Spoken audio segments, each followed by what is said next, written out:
ঘরবন্দি দশা থেকে মুক্ত হচ্ছে টাইগাররা। নিউজিল্যান্ডের আলো বাতাসে অনুশীলনের অনুমতি দিয়েছে কর্তৃপক্ষ। কোয়ারেন্টিনের সব শর্ত ঠিকভাবে মেনে চলায় স্বাস্থ্য মন্ত্রণালয় বাংলার ক্রিকেটারদের উপর দারুণ সন্তুষ্ট। বৃহস্পতিবার থেকে 4 গ্রুপে প্র্যাকটিসে নামছে টাইগাররা। তাসমান সাগর পাড়ে বসতি গড়া বাংলাদেশ দলের খোঁজ খবর জানিয়েছেন chef de mission Jalal Yunus. Ehtesham সবুজের রিপোর্ট। কাটছে আসলে ফ্যামিলির সাথে কথা বলে বা একটু মুভি দেখে, এবং বিসিবি থেকে আমাদের এক্সারসাইজ করার ব্যবস্থা করে দিয়েছে।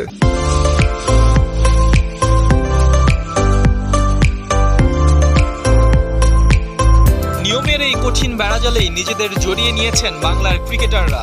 নিউজিল্যান্ড সরকারের রীতিনীতি মেনে শৃঙ্খলা আর সভ্যতার পরিচয় দিয়েছে।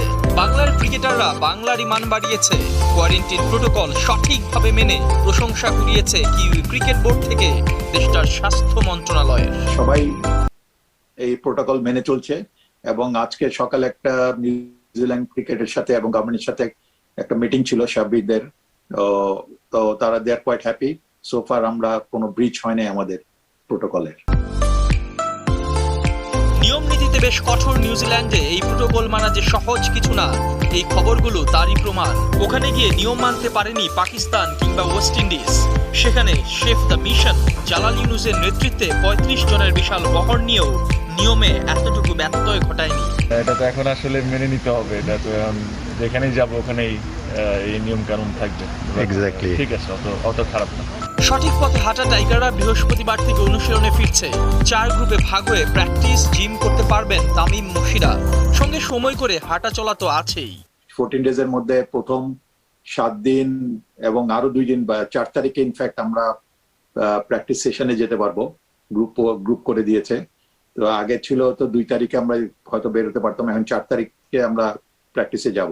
বদ্ধ জীবনে শারীরিক মানসিক দুইভাবেই ভালো আছেন বাংলার ক্রিকেটাররা। সমস্যা বলতে কয়েকজনের কেবল ঘুমের অসুবিধা। মেন্টালি দেয়ার ফাইন। দেখা হচ্ছে সবার সাথে গ্রুপ যখন করে আমরা বের হই বাইরে, তো গ্রুপগুলো আবার মিক্স করে করে দেওয়া হয়। প্রতিদিন এক গ্রুপ থাকে না। এতে হয় কি আমি প্রতিটা প্লেয়ারের সাথে বাইরে গিয়ে ফিজিক্যালি কথা বলতে পারি এবং দেখা সাক্ষাৎ হচ্ছে। তো সবাই আলহামদুলিল্লাহ মেন্টালি ভালো আছে। ওই একটাই প্রবলেম যেটা বললাম, সেটা হচ্ছে ঘুমের জন্য। তো এটা নিশ্চয়ই ওই আউটডোর প্র্যাকটিসের পরে ঠিক হয়ে যাবে। 4 তারিখ থেকে গ্রুপে ভাগ হয়ে স্বল্প সময়ের জন্য অনুশীলন করতে পারলেও 10 মার্চ থেকে ওরা মুক্ত পাখি। উড়াল দেবে কুইন্সটাউনে, ব্যস্ত হবে স্বাভাবিক প্রস্তুতিতে। হেতেশাম সবুজ, 71। বাংলাদেশের এযাবৎকালের নিউজিল্যান্ড সফরগুলো ধূসর স্মৃতির লাল সবুজ রঙে জয়ের গল্প লেখা হয়নি আজ অবধি। অতীত ইতিহাসের সমাপ্তি টেনে এবার নতুন অধ্যায়ের সূচনা করতে চায় টাইগাররা। দেশ ছাড়ার আগে খেলাযোগের কাছে ক্রিকেটাররা জানিয়েছেন এবার সমৃদ্ধ করতে হবে প্রাপ্তির খাতা। ধারাবাহিকভাবে খেলাযোগ তুলে ধরছে টাইগারদের ভাবনা। পেসার হাসান মাহমুদের কথা শুনেছেন নাইয়ান বিন Jasim. I think straight away, Hassan has been unbelievable for us. He's a good. 3 বছর আগেই নিউজিল্যান্ডের মাটিতে যুব বিশ্বকাপে হাসান মাহমুদ প্রতিভার জানান দিয়ে রেখেছে। Was super. He was the one that. Swimming কন্ডিশনে গতির ছন্দ দেখিয়েছে। 6 ম্যাচে মাত্র 4 ইকোনমিতে 9টা উইকেট ঝুলিতে পুড়েছে। 18 পেরিয়ে ও এখন 21-এ ছোট্ট হাসান মাহমুদ এবার বড়দের সঙ্গে নিউজিল্যান্ড সফরে। দেশ ছাড়ার আগে খেলাযোগে নিজের ভাবনা আর স্বপ্নের কথা জানিয়ে গেছে।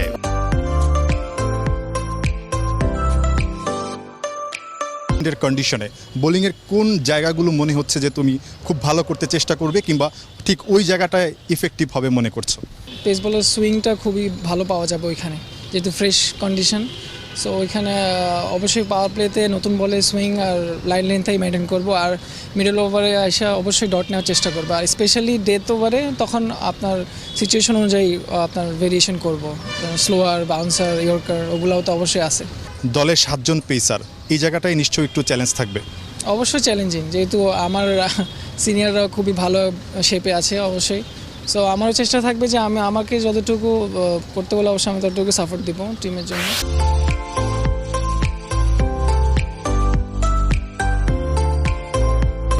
দেশের মাটিতে উইন্ডিজের বিপক্ষে ওয়ানডে অভিষেকটাও হাসান মাহমুদের দুর্দান্ত হয়েছে। প্রথম ম্যাচেই 3 উইকেট নিয়ে সবার নজর কেড়েছে। এবার নিউজিল্যান্ডের কন্ডিশন তো ওর জন্য আশীর্বাদ হয়েই থাকবে। নিউজিল্যান্ড সফরে একেবারে যদি বলি পার্সোনাল টার্গেটটা কি থাকবে? পার্সোনাল টার্গেটটা বলতে গেলে একজন ফাস্ট বোলারের ইকোনমি আর উইকেট টেকিং বোলিংটা খুব ইম্পর্টেন্ট, সো দুইটাই ইনশাল্লাহ বজায় রাখবো। নিউজিল্যান্ডে কি গতি আরও বেশি দেখা যাবে কিনা? ইনশাল্লাহ অবশ্যই চেষ্টা থাকবে যে গতি ধরে রাখতে। Hasan Mahmud, best of luck. দর্শক, হাসান মাহমুদ যেমনটা বলছিলেন, এর আগেও নিউজিল্যান্ডে তার খেলার অভিজ্ঞতা রয়েছে। যুব বিশ্বকাপে খেলেছেন, জুনিয়রদের সাথে খেলেছেন, এবার সিনিয়রদের সঙ্গে যাচ্ছেন। দলে 7 জন পেসার রয়েছেন, সেই জায়গাটায় অবশ্যই চ্যালেঞ্জ আছে, তবে সেই জায়গাটা উতরাতে চান হাসান মাহমুদ। নিশ্চয়ই হাসান মাহমুদ সেই কাজটা ভালোভাবে করতে পারবেন এবং অভিষেক ম্যাচেই কিন্তু তিনি ওয়ানডে অভিষেক ম্যাচে কিন্তু তিনি সেটা করে দেখিয়েছেন। বিন জসিম, 71। নিউজিল্যান্ডের মাটিতে জয় বড্ড দুষ্প্রাপ্য। ঘরের মাঠে কিউইরা রীতিমতো নাকানি চুবানি খাইয়ে ছাড়ে অতিথিদের। উইকেটগুলো বানায় ওরা একেবারে নিজেদের মতো করে। ভেন্যুগুলোর অতীত ইতিহাস ঘাটলেই কোনো সন্দেহ ছাড়াই বলা যায় 3 ওয়ানডে আর টি20তে টাইগারদের শক্ত পরীক্ষা দিতে হবে। বাংলাদেশ নিউজিল্যান্ড সিরিজের ভেন্যুগুলোর বিস্তারিত জানাচ্ছে খেলাযোগ। দ্বিতীয় পর্বে থাকছে ক্রাইস্টচার্চের গল্প। হয়তো সচেতনতা আর আধুনিক স্থাপনার বদলতে ভূমিকম্পের বিপদ অনেকখানি কমিয়ে আনা যায় নিউজিল্যান্ডের মতো উন্নত একটা দেশে। তবে মানুষের মনে যে হিংসা বা হিংস্রতা যার কোনো মানচিত্র হয় না, হতে পারে অনেক বেশি বীভৎস, সেটারই নজির 2019 সাল। 16 কোটি মানুষের দোয়া ভালোবাসায় হয়তো অলৌকিক এক পরিত্রাণ। বাংলাদেশ জাতীয় ক্রিকেট দলেরও শুক্রবার জুমার নামাজ পড়তে যাওয়ার কথা ছিল সেই মসজিদে, যেখানে বর্ণ বিদ্বেষী মুসলিম বিদ্বেষী এক শ্বেতাঙ্গের ঘৃণার বিষে প্রিয়জন হারানোর আর্তনাদের বাষ্প এখনো ভাসে ক্রাইস্টচার্চের আকাশে। পরিসংখ্যানই জানান দেয়, সেকেন্ড ইনিংসে এখানে ব্যাট করা তুলনামূলকভাবে কঠিন। হ্যাগলি ওভালে মোট 2টা ম্যাচ খেলেছে বাংলাদেশ, কোনোবারই সুবিধা হয়নি। বড় ব্যবধানে হারলেও নিউজিল্যান্ডের অন্যান্য ভেন্যুতে ব্যাটিংয়ে মুখ থুবড়ে পড়ার পরিসংখ্যানের তুলনায় এখানে রান পেয়েছেন ব্যাটসম্যানেরা। এই মাঠে 3টা 50 আছে টাইগার ব্যাটসম্যানদের। মোহাম্মদ মিঠুন, মোসাদ্দেক সৈকতরা আছেন, তবে সাকিব আল হাসানকে মিস করবে বাংলাদেশ। শুধু ব্যাটিং নয়, বোলিংয়েও এক ম্যাচে 3 উইকেট নিয়েছিলেন সাকিব। সুইমিং কন্ডিশনে মুস্তাফিজুর রহমানও যদি তার সেরাটা দিতে পারেন, তাহলে পুরনো দিনের পরিসংখ্যানকে আরো ভালো করে ফেলতেই পারেন। মার্টিন গাপটিল ছেলেবেলায় দুর্ঘটনার পর বাপায়ে 2 আঙ্গুল নিয়ে যিনি বোলারদের শাসন করে যাচ্ছেন সমান তালে। হেগলি ওভালে নামার আগে এই ওপেনারকে নিয়ে অনেক বেশি হোমওয়ার্ক করতে হবে টাইগার বোলারদের। দ্রুত ফেরাতেই হবে তাকে। বাংলাদেশ তো বটেই, যে কোনো দলের বিপক্ষে হেগলি ওভাল আর মার্টিন গাপটিল মানেই বিভীষিকা। যদি জেতা যায় তাহলে উৎসর্গ করা যাবে হারিয়ে যাওয়া মানুষগুলোকে। মাহাদি হাসান, 71। লঙ্কা সফরে কবে থেকে খেলা এখনো ঠিক হয়নি, তবে ওখানে গিয়ে টাইগাররা তাবু ফেলবে কলম্বোতে নিশ্চিত করলেন বিসিবির প্রধান নির্বাহী। 2টো টেস্টই হতে পারে এক ভেন্যুতে, সম্ভাবনায় এগিয়ে ক্যান্ডি। জুনে টাইগাররা উড়াল দেবে জিম্বাবুয়ে। সূচিতে পূর্ণাঙ্গ সিরিজ। ঘরোয়া আসর শুরুর আগে ক্রিকেটারদের করোনা টিকা দিতে চায় বিসিবি। রিয়াজাত আজিমের রিপোর্ট।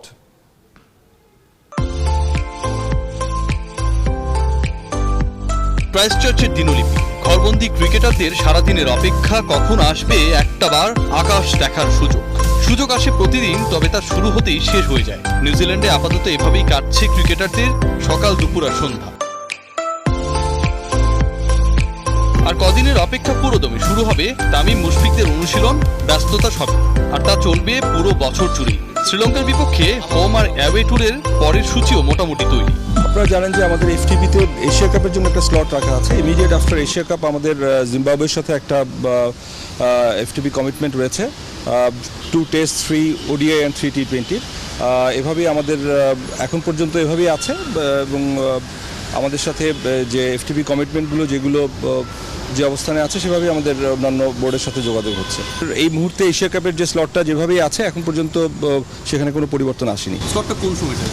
এটা জুনের ফার্স্ট 2 উইকস। ভেন্যুটার ব্যাপারে এখনও চূড়ান্ত হয়নি, তবে ওরা 1-2টা অপশনের কথা আমাদের বলেছেন এবং আমাদের ইনিশিয়াল ক্যাম্পটার ব্যাপারে আমাদের সাথে শ্রীলঙ্কা ক্রিকেট বোর্ডের আলোচনা হয়েছে। হয়তো আগামী 2-1 দিনের মধ্যে বিষয়টা চূড়ান্ত হবে যে আমাদের ইনিশিয়াল ক্যাম্পটা বা আমাদের কোয়ারেন্টাইনের যে সময়টা সেটা আমরা কোথায় করব। আমরা এই মুহূর্তে কলম্বো বা কলম্বোর কাছাকাছি কোথাও থাকার ব্যাপারে আমাদের অনুরোধ রয়েছে। বিসিবিসিও জানিয়েছেন ঘরোয়া ক্রিকেটারদের করোনা টিকার আওতায় আনতে সরকারের কাছে আবেদন করেছে বোর্ড। রিয়াসাত আজিম, 71। 19 বিশ্বকাপের আগ থেকে দেশের ক্রিকেট মহলে আলোচনায় এক নাম, ইয়াসির আলী রাব্বি। জাতীয় দলের আশেপাশে ঘুরঘুর করলেও এখনো অভিষেক হয়নি তার, তবে হাল ছাড়ছেন না। বিশ্বাস করেন ঘরোয়া আসরে নিয়মিত রান করে গেলে একদিন না একদিন ঠিকই খুলে যাবে জাতীয় দলের দরজা। বিশেষ করে টেস্ট ক্রিকেটে একটা সুযোগের অপেক্ষায় ইয়াসির রাব্বি। নাইয়ান বিন জসিমের রিপোর্ট। বাংলার ইয়াসির রাব্বির খেলায় মার্টিনের মিল খুঁজে পেলেও পেতে পারেন। নিজের পছন্দের ক্রিকেটারের ব্যাটিং স্টাইলটাও যে ফলো করে রাব্বি। কখনো ঘরোয়া, কখনো এইচপি, কখনো ইমার্জিং দলের হয়ে ও আস্থার প্রতিদানও দিয়ে চলেছে। বাংলাদেশ ইমার্জিং দলের হয়ে খেলতে এই মুহূর্তে চট্টগ্রামে অবস্থান করছেন ইয়াসির আলী চৌধুরী রাব্বি। আয়ারল্যান্ড উলসের বিপক্ষে 92 রানের দুর্দান্ত একটা ইনিংস খেলেছেন। আমাদের সঙ্গে রয়েছেন ইয়াসির আলী রাব্বি। তার কাছ থেকে জানার চেষ্টা করব তার ক্যারিয়ার এবং জাতীয় দল নিয়ে ভাবনা। রাব্বি, গত 2 বছর ধরে জাতীয় দলের সঙ্গে থাকলেও, কখনো চূড়ান্ত দল, কখনো প্রাথমিক স্কোয়াডে থাকলেও অভিষেকটা হয়নি, একটু হতাশা কাজ করে কিনা? বলতে পারেন একটা ফ্রাস্ট্রেশন চলে আসেই যখন দেখছি যে 2 বছর ধরে আছি কিন্তু ম্যাচ খেলার সুযোগ হচ্ছে না। ইভেন ম্যাচ খেলার যখন সুযোগ হওয়ার কথা ছিল তখন করোনার জন্য সবকিছু বন্ধ হয়ে গেল। তার মানে আপনার প্রতিভা আছে, কিন্তু কি কারণে আসলে সেরা একাদশে জায়গা হচ্ছে না, সেটি নিয়ে কি কখনো ভেবেছেন কি? আমি যেটা ব্যাটিং করি, এই জায়গায় অনেক সিনিয়র প্লেয়ার আছেন এখনো যারা খেলছেন, তো আসলে ওনাদেরকে বিট করে আসাটা এত ইজি না, কারণ ওনারাও ভালো খেলছেন মাশাআল্লাহ। আপনার কাছে আসলে পছন্দের ফরম্যাট কোনটা? যদি বলেন 19-20 টেস্টটাকে আমি 20-এ রাখবো আর কি, লঙ্গার ভার্সনটাকে। রাব্বির পছন্দের ফরম্যাট কেন টেস্ট? উত্তর দেয় ওর প্রথম শ্রেণীর স্ট্যাট। 8 বছরের ক্যারিয়ারে 52 গড়ে রান করেছেন 3634, 8টা সেঞ্চুরি, 2টা 50। সাদা বলে লিস্ট এ কিংবা ঘরোয়া টি-20 গড়টাও বেশ ভালো।